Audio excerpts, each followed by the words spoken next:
Welcome back. I'm Tiffany Meyer. We have a special guest with us in studio tonight, Jason Palmer. He's a former Democratic presidential candidate and the founder of Together.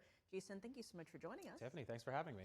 And since we're in New York City, actually, let's start with Mayor Zohran Mamdani's victory. He is a self-described democratic socialist. Yep. What do you make of his win and what that means for the future of the Democratic Party? Could we see more of this, spreading across the nation, or was this a one-off? I think we will see more of this in terms of him being a young candidate, and we'll get more young people coming up in the 2026 elections, and then also all over the country in state elections.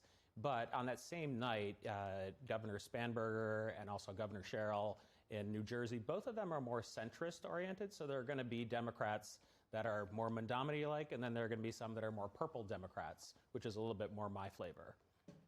On that note, looking ahead to the midterms, riding on the midterms, what do you see as the maybe Democratic Party messaging heading into those? Well, there's actually a big debate about that. Chuck Schumer has come out with his 3 C's, costs, chaos, and I believe corruption is the third one, but I haven't committed it fully to memory yet.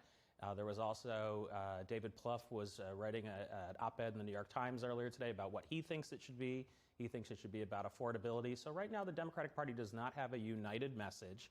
But the number one thing I would say to the Democratic Party is we need to focus on younger candidates, people who are in their 30s, people who have energy, passion. There's a reason why Mamdani is called a happy warrior. We need more happier warriors right now who are talking about things that people care about.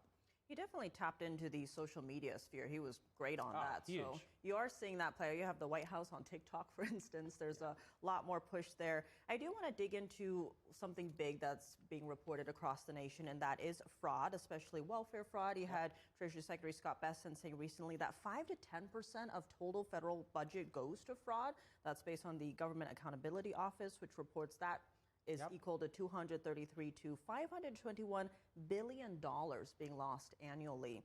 Now, as a businessman and entrepreneur yourself, how do you think this issue should be tackled to ensure that people's taxpayer dollars aren't going and being gobbled up by, these agencies? Yeah, there definitely needs to be more inspectors general and more focus on actually rooting out the fraud. This has been going on, unfortunately, for decades across Republican and Democratic administrations. When I ran for president, I had modernizing government as one of the 3 pillars of my campaign. If you even go back to the 90s, Al Gore had reinventing government. Elon Musk was probably a little bit too much come in and break everything. But we do need to have somebody who's kind of a czar to look for all that fraud and to root it out with, big teams of accountants from some of the big 5 firms to actually come in and evaluate it.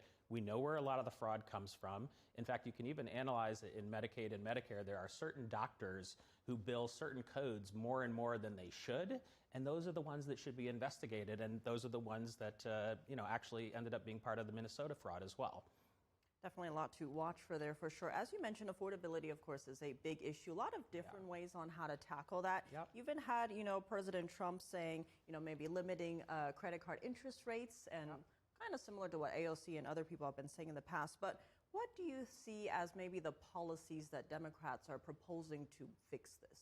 Well, Elizabeth Warren was early to this in saying that credit card interest rates should be capped at 12%. Now Trump has said 10%. I do think, even though he called her the other day, I'm not sure this really will pass, but I'm hopeful something like that will pass.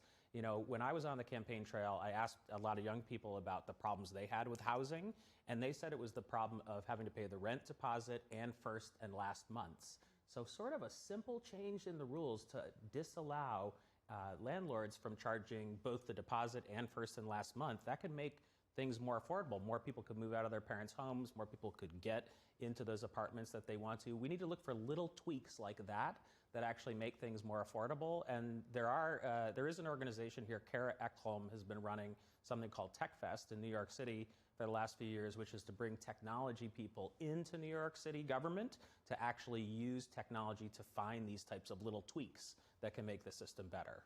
Sounds like there's some steps being taken there. I want to zoom out a bit if we can, because there's been a lot of hearings on Capitol Hill focused on countering the China threat. We actually just had one yesterday, seeing a lot of bipartisan support. When it comes to staying ahead of China in terms of the AI arms race, what are some other areas you think we are seeing bipartisanship? Well, when it comes to China, there is pretty strong bipartisan agreement that we need to stay ahead technologically. Now, President Trump has kind of gone off the reservation there a little bit, allowing the best NVIDIA chips to be sold to China when it before was under embargo.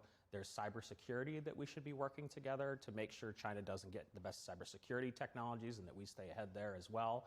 And then drone technology. I mean, China's actually far ahead of us in terms of drones, and we need to catch up.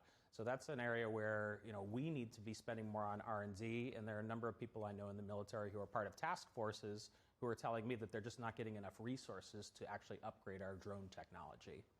I will say very quickly, in terms of chips, it is the NVIDIA H200, which is not the best, which is Blackwell. But there are a lot of concerns about supercharging, or it could supercharge China's AI industry and what that means. Of course, the government is also getting a big chunk of the revenue from that. So I think 25% or something like that. We'll see how all of this plays out. But Jason Palmer, thank you so much for joining us. Thanks for having me, Tiffany. Appreciate it.